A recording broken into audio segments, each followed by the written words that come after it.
Hi guys, Tombo the Tornado. I know I don't usually do this, I don't usually do voiceovers, I let you just enjoy the clips. But this time I thought I'd investigate the Dark Zone in the Division. I've never been in there before. I have been warned not to go in there at a low level, and I did step through the door and then change my mind, but someone gunned me down. I don't think that counted. Because I just literally walked 2 spaces. They saw I was level 9 and they gunned me down, which was fair enough because everyone who goes in there is like level 16 or something.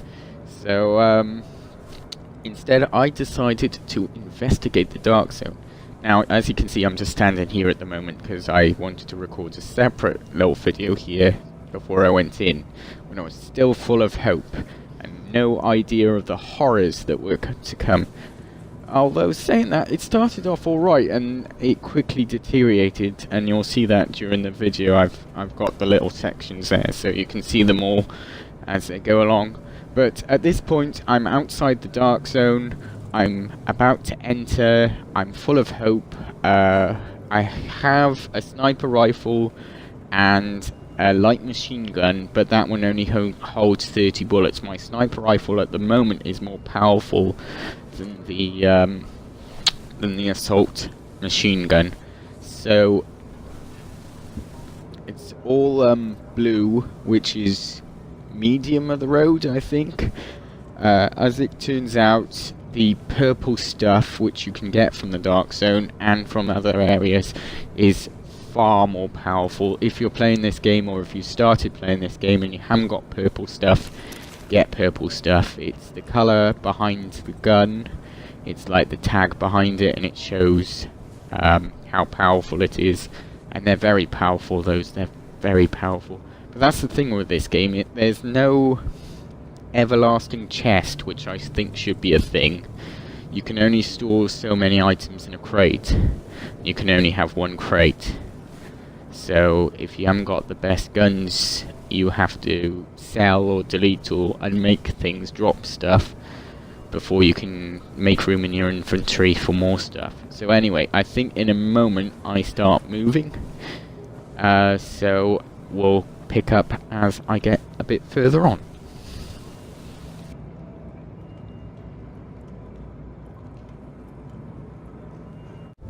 Okay, so this is the Dark Zone, welcome to it, and as you can see I checked my map just to show you I am in the Dark Zone. I'm headed for 5th Avenue there, never been to America so don't know where I'm going, don't know about streets or anything in America, so just sort of investigating what I can. As you can see there, I'm just showing you the items I have in my, what perks I have. I've got like the health pack map, little expander.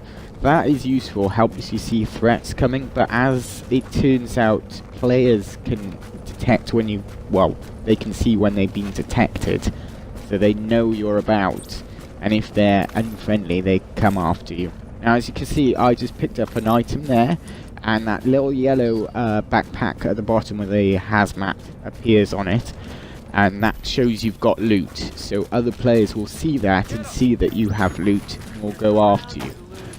Now, these are the enemies in the Dark Zone, just normal enemies, not people. As you can see, it's very high level. My sniper rifle, although is very powerful, takes a few bullets to kill them.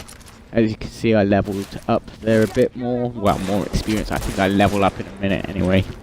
So they're very powerful enemies. So going into the Dark Zone, I would recommend for the first time, avoid players, level up a bit, and yeah, hopefully get the better gun, because as I discovered, these guns are woefully inadequate. As you can see there, I'm just like panicking now, like drop a grenade. I get very lucky there.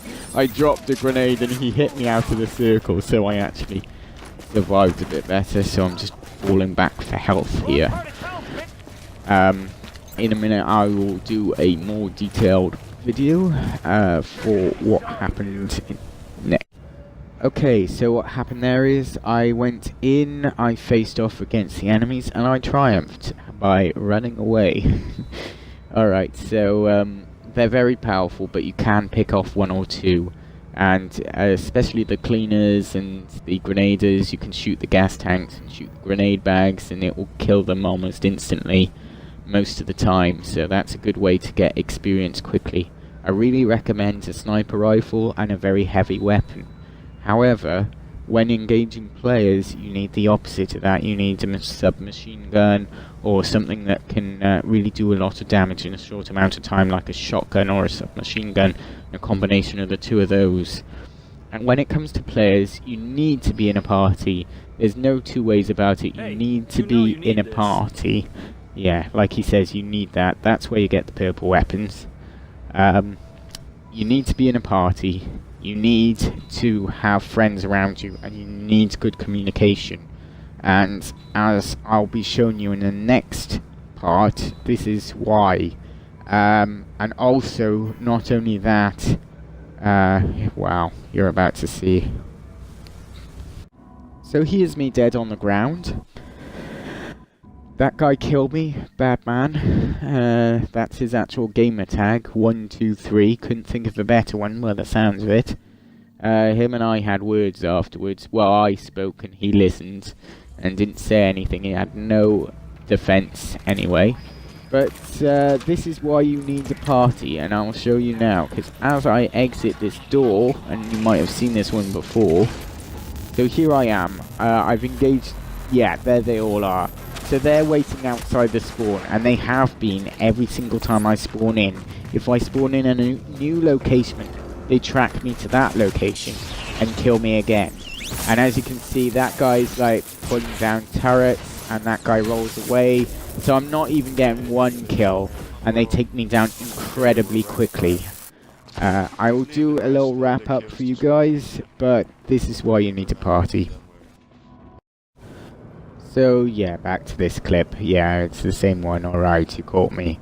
But that's why you need to party. Obviously I tried different areas to go into the dead zone, but they always tracked me down, and it wasn't just me. There was a couple of groups of different players waiting at different spawns. Basically they form a sort of shallow perimeter around it, and there's a lot of side alleys where they can wait to. I tried just running past them. I tried throwing health packs down for them to show that I wasn't, you know, looking for a fight. But here's the rub. Every time they kill you, you lose experience and you lose money from the dark zone. So my level got up to level 19, and I think in that clip, I think I went back down to 15 just from the amount of spawn campings I tried from different areas. At one point I even got further into the map and managed to collect some items. But as soon as I signalled for a helicopter of dropship, bear in mind I had a party of about 3 people at that point, and we weren't on comms, but we were sort of loosely communicating with each other, you know, with hand signals and gestures and that sort of thing. They just rocked up. There were about 9 of them, same party. I recognised the gamer tags, and they just took us all to pieces, stole our loot, put it all on the helicopter, and then that was theirs then. So you need to have a huge party and a huge amount of people following you. In looking at the game as a whole, this game reminds me of Red Faction from back in the day, with elements of Gears of War. It's the same sort of cover system from Gears of War, which is okay, but as soon as you get rushed by enemies, it's a problem. I mean, you need to have a shotgun in the second, or you need to pick enemies off from afar. As soon as they're getting close, you've got a huge problem, because they will destroy you. They come with like axes and clubs, which can take off a whole bar of health. You've only got 3 bars of health. You can up your health with armor, but basically the harder levels you go for, the more damage they do, and sometimes it's just grind as usual. It's just a bit hard to level up sometimes. And sometimes it's not that easy to level up, because as soon as you enter a new area, the the levels of the AI become that much more difficult, and sometimes you can hit them in the weak spot, but even that's hard to do most of the time. I recommend getting a sniper rifle as soon as possible, but again, you wouldn't recognize a sniper rifle, because I looked for sniper rifles to start with, but they're actually just called rifles, and you've got to build your own scopes on them. You have to pretty much build your own weapon with its own class, and it's a lot more integrated, and you can mod on. The mod system wasn't that clear for me. It took me a long time to figure out how to mod things, and you've got to press X and choose from one of your mods, and then look at the attributes it gives you, and then, but it's not clear. The health is clear and the damage is clear, but electronics, it's like, well, that does that damage, and you can't find a nice smooth all round. Sometimes it's just mods one area where you want it to mod others, and then you've got to mod other things to make sure that it balances. It's just a bit of a hassle and a handful, really. And again, players have obviously leveled up centuries before, because this game's been out before, and it's just difficult to get your own kill. If they come along, they can take your kill. The Dark Zone, yeah, you just saw the Dark Zone. If you're with a party, if you're with friends, or if you catch it on a good day, you can clear a lot of loot. I cleared one loot. I did get the achievement, but that was it. And it wasn't even that much. I got some clothes, some masks, and I just basically wanted the achievement. I just wanted to clear something. But even then, after I put the loot on the helicopter, someone shot me and I died. It was too late for him to claim my loot because it had already gone on. But yeah, Dark Zone, Dead Zone, either one. It may as well be called the Dead Zone, because that's what you're going to be, unless you've got some friends with you. Yeah, I would give this game overall 6 out of 10, and that's been very generous. I want to say 5 out of 10, but there we go.